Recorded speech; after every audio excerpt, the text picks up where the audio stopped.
Hey guys, I'm re-uploading part of the information from my previous video. I'm going to use it in this video as kind of an all-encompassing video about flux core and gas shielded welding with the Yeswelder YWM-160. If you guys have already watched the first video, first of all, thank you, but second, I will put in the captions where to start the new content. So, alright, I'll catch you guys in a few. Hey, thanks for tuning in. This is Jesse from Jesse's Garage and Adventures. I've got some pretty exciting news. I've had a Yeswelder TIG welder for a while. It's actually worked out great for me, so I finally made the plunge and picked up one of their cheaper MIG welders. It's a YWM-160. We're going to go ahead and open it up, see what's inside, and here in a little bit we'll go ahead and take it out to the garage, do some welding with it. We'll see how it turns out. Right now I don't have a CO2 bottle for it or argon mix. I could use my TIG welder, but I think for today we're just going to try out flux core because I feel like that's what most DIYers will be using. So as you can see here on the box, there's a little bit of shipping damage. Hopefully that doesn't really mean anything inside the box is damaged. We're going to go ahead and open it up and take a look. So this also does lift TIG. I've already purchased and I already own and used a high frequency start TIG machine. I didn't really buy this unit for the multi-process abilities, but they can do it. I've purchased this strictly for MIG welding. So let's see what we have here. Alright, so in the box we have our grounding cable. Seems a little thin, but this was a cheap welder, so, I mean, kind of to be expected. So this looks to be our roller. It's got two knurled bits, and then it's got our nozzle ends.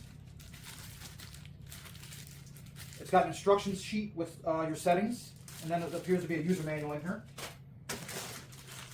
This looks to be our gas line for if we're going to use a gas bottle.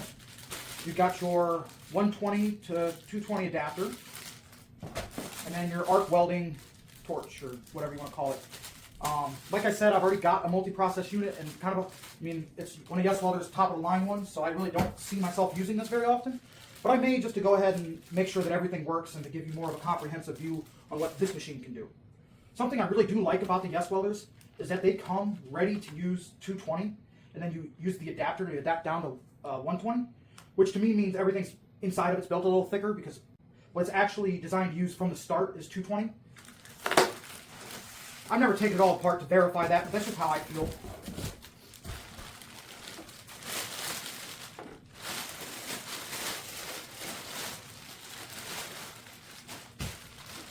Alright.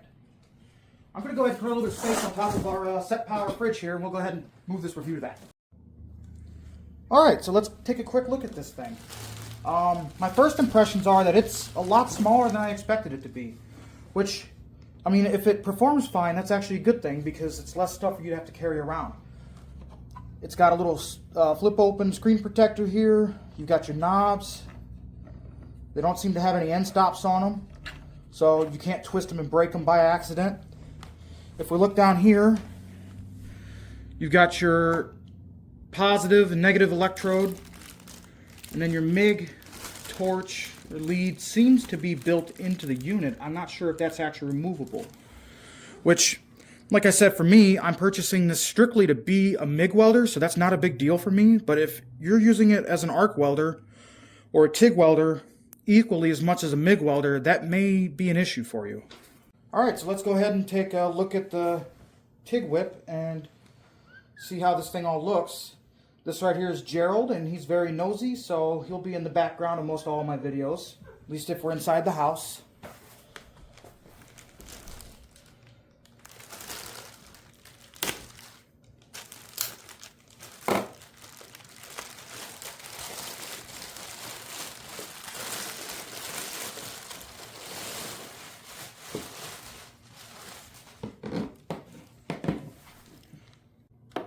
So from what I've seen, you can either move this to be in here, or you can move it to be over here. And that will either give you positive or negative electrode, depending on the type of welding you're doing. I know that some flux core welding and shielded gas MIG welding like different things. So that gives you a little bit more functionality here. And then, as I stated, this is not removable. So if you really want like a split use, this really might not be the unit for you. With my 2050 is the model TIG welder that I have, I believe, it has everything is removable, but it's not a MIG welder, which makes more sense. It's a lot easier to remove everything from the front. But I'm going to go ahead and open up the side here, and we'll take a look at what's going on there.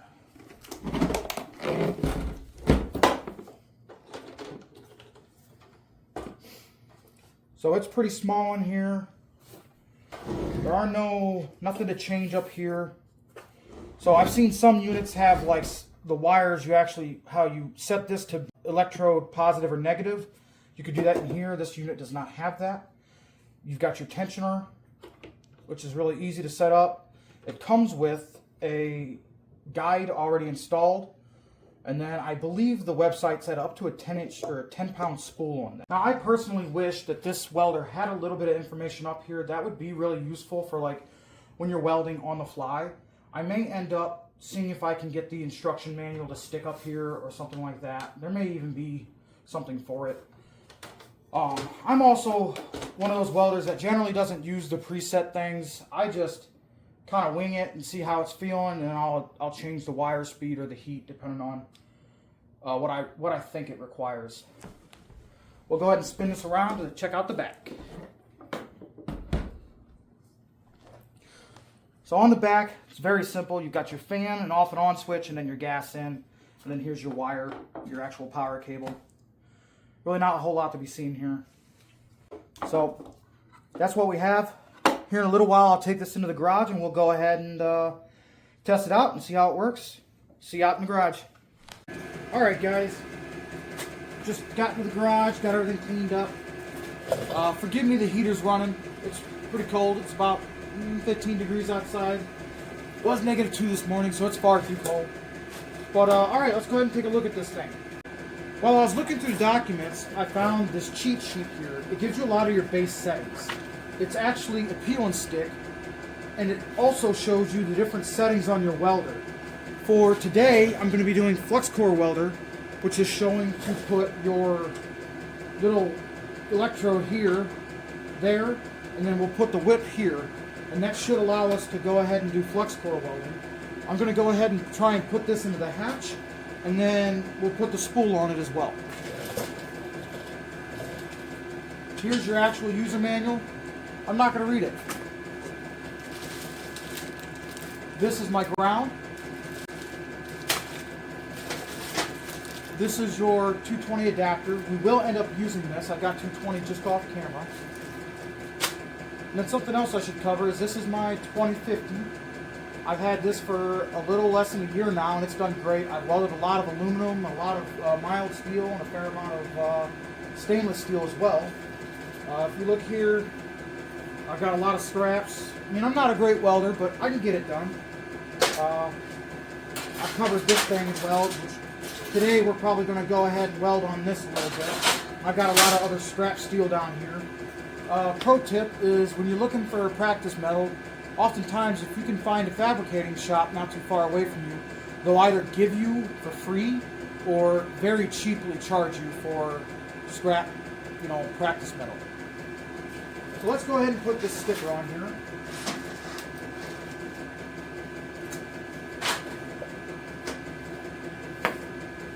Unfortunately, in my workshop, in my garage, every flat surface becomes an area to just pile stuff. So my welding bench has ended up becoming storage. So it takes me a lot of time and effort to get everything cleaned off and working. So this does fit perfectly in here. So let's go ahead and do it.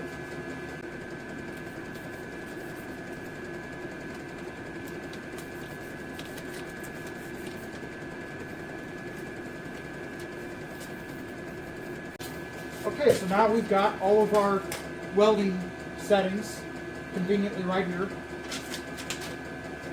We'll go ahead and open up our spool.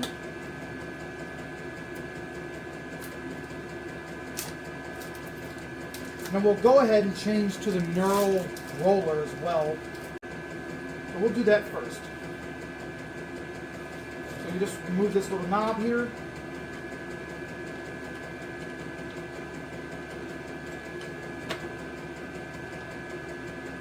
And then this has two different sizes in it. one here is 0.90 and the other one's 0.80, which should refer back to 030 or 035. I'm going to go ahead and just leave this in the bottom of my welder because I don't see why that would be a problem. And then this little roller is just knurled, or not knurled, but keyed. This one is knurled actually. So we're going to figure out which size we want. I think I'm running 030 flux core today. So we're going to go with the smaller size, which would be the smaller size inside. And then we'll find the key on the shaft, place that on there, put the knob back on.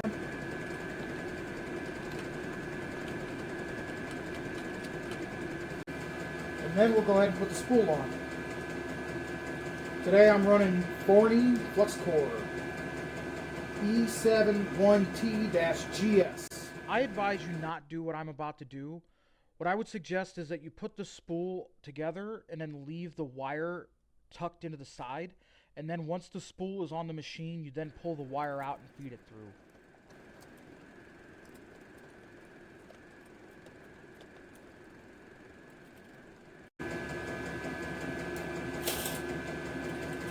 Actually, I knew better than that. You're supposed to.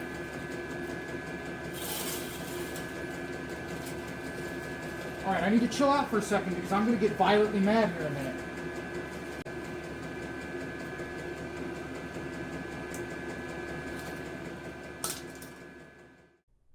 For this part, you just simply insert your MIG wire into the machine and then slide it through the guides, and then you'll just click down the tensioner.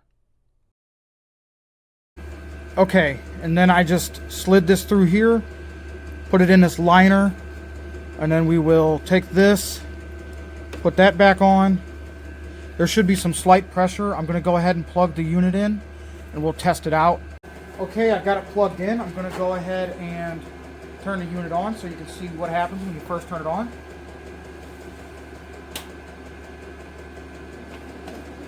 Okay, so now that the unit's turned on, what I did was I left it in MIG, and I clicked this till we got to gasless. And then this is your 2T versus 4T setting. I'm going to leave it on 2T. And then this is where you select your wire size. This here should be your amperage, which I'm sorry, this is your voltage. And then this must be your amperage. Okay, that's interesting. So you got smart and then manual. Okay, this is more what I was interested in, or what I'm more used to. So here's your voltages, and here's your amperages you're running. So this unit says it can do, let's see what it says. It says it'll do 25 volts at 41 amps. And we've got smart settings again.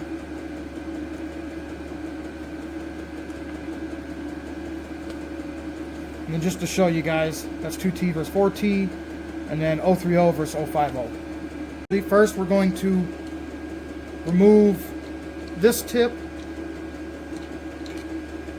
and then remove this.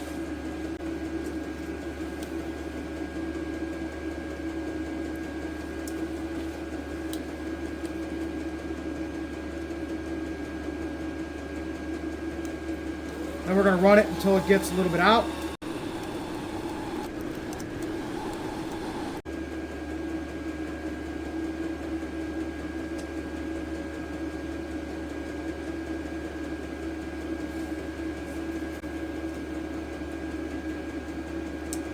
With flux core, you don't necessarily need this tip, but I'm going to go ahead and put it on.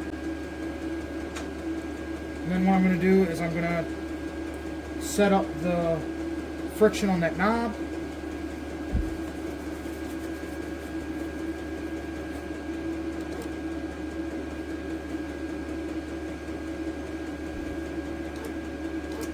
All right, that's how I like to do it. Everybody can have their own way to do it. I'm going to cut this line a little shorter. I always start with about a ½ inch of stick out. I'm going to grab my helmet, and then we're going to do our first test weld on this thing.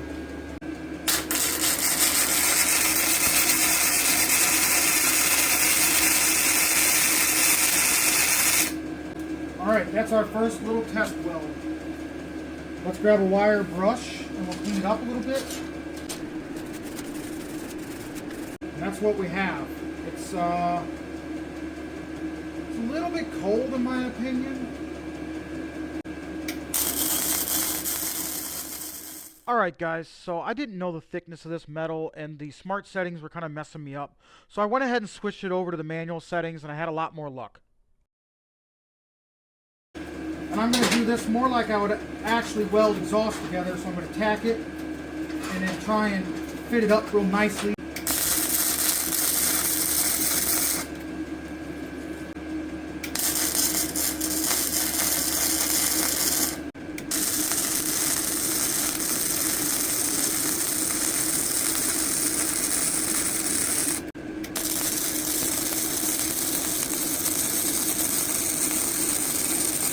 And guys, I'd like to say something, and I am by no means a welder. I can get it done, I can stick metal together, but I am by no means a professional or even close. I've been welding on hobbies and a little bit at work to generally just make exhaust systems or brackets for machinery, but beyond that, I have no training. I've never been through any course. Well, I've been through one fabrication course when I was in college, but I don't have any certificates or anything like that. So I could be telling you guys completely wrong. This is just my take on everything.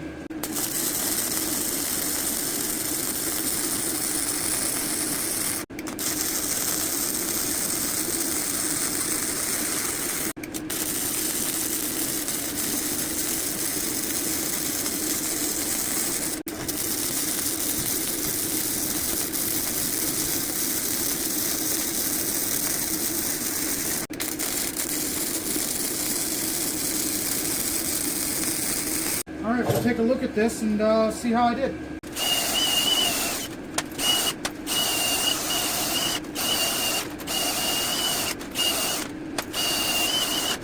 Alright guys, let's take a look at how I did. So it's definitely not beautiful, but I would say it would hold fine. Now a lot of this is me, some of it could be the welder. But, you know, for a welder that I got off of Amazon for around $160, I'm not mad at it.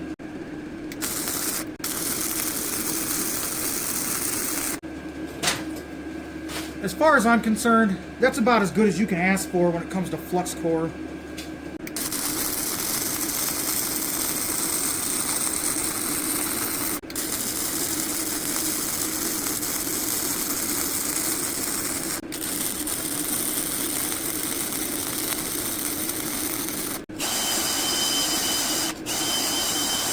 So once you spend a little bit of time, you can really get these welds looking pretty decent.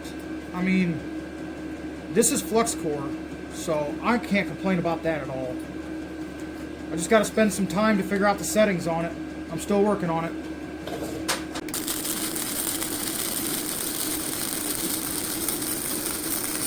This is with no treatment or anything.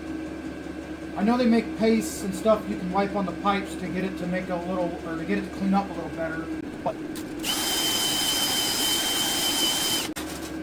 I'm not mad at that at all. Yeah, the penetration inside the pipe looks great now. So I was just welding a little too cold for most of all that. Hey guys, this is a couple weeks down the road now. I have purchased a gas bottle and I've also used the welder on multiple different projects. I have already built a move and bark bumper and I'm about 3/4 of the way, if not completely done, with a move Heritage with full grill guard. Overall, this welder is like, it passes with flying colors, especially for the amount that you pay for it. I don't see many projects that you wouldn't be able to get done with your garage, but I'm going to jump into some of the footage from welding and I'm going to show you some of my welds. I don't have a lot of actual footage of me welding, but I will try to share what I do have. Alright, let's get to it, guys. So to start off, when switching from flux core to gas shielded, you need to change the polarity of the welder. Gas shielded welding requires electrode positive, so you just have to remove the wire from the negative and switch it to the positive. These were welds to mount the Embark bumper that I built for my GMC Sierra to the frame. Alright guys, when this all came together, it didn't fit the super best. This is probably my fault. I've got it tacked here, and I'm just going to kind of make it work. It's definitely not the greatest it could be, but it'll work. Well, for not fitting very good, I think it turned out way better than I expected. I'm going to grind the top bit here, but I don't know that I'm going to grind a whole lot down here.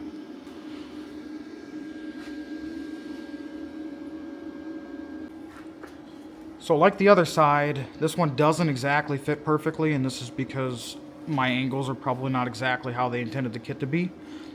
But this side's a lot closer. I'm going to grind off this little lip here. Let's see if I can get a good shot of that. There we go. And we'll weld her up.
Well, I think it's done welding. They're not all good welds. Definitely going to grind some of them. And I mean, I think they're all going to stick, no problem. I made sure to get this stuff hot and heavy. I really didn't want to be pulling one of them out if I ever get stuck. But there's definitely some ugly welds. Like, that's not my best. Down here, we're definitely going to be grinding some of these. I think I'm going to grind like these edges and then down there.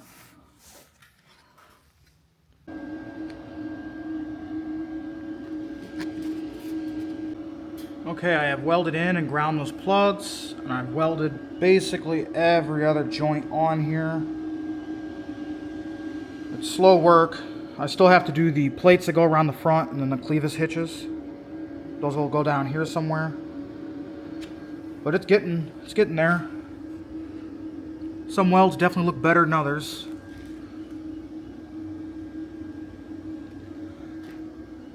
A lot of it's just funny angles and everything else. Those are pretty decent looking ones. But it's definitely not going to be the most beautiful thing in the world, but it'll look decent, I think. So you can see here what I did with the bars. Just welded them in, then I'm coming back over with the flap disc, trying to smoothen it all out. It's kind of a pain because I want it to be more perfect than it's going to be, but that's how these projects go. Overall, I really think that this welder is fantastic for the money. I really don't know. I don't know what else you could expect for a machine that's 150 to 200 bucks, depending on if you catch it on sale or not. I know when I purchased mine, it was on sale, and I got what I feel to be like just an amazing value for what I paid for it. I've also, since making the video, I have used Harbor Freight wire, which I really have no complaints about. I ended up buying an 11-pound spool because I was going through the 2-pound spools pretty quickly just because I was doing so much welding on these bumpers. I think that it's truly an amazing purchase for the money, and I really don't know. I know Art Captain has some comparable welders. I would like to get my hands on one, but realistically, unless they send me one, which I hope they do, but I probably won't, just because I don't see myself having to purchase another welder unless I'm just going out to do it like as a comparison video. But right now I'm not making that kind of money off of YouTube, so overall I really hope you guys found the video informative and you liked it. If you guys have any questions or comments, please leave them down in the comments below. Please remember to like, share, subscribe, check out my affiliate links. Anything like that kind of helps forward this content. So I'll see you guys later. Have a good one.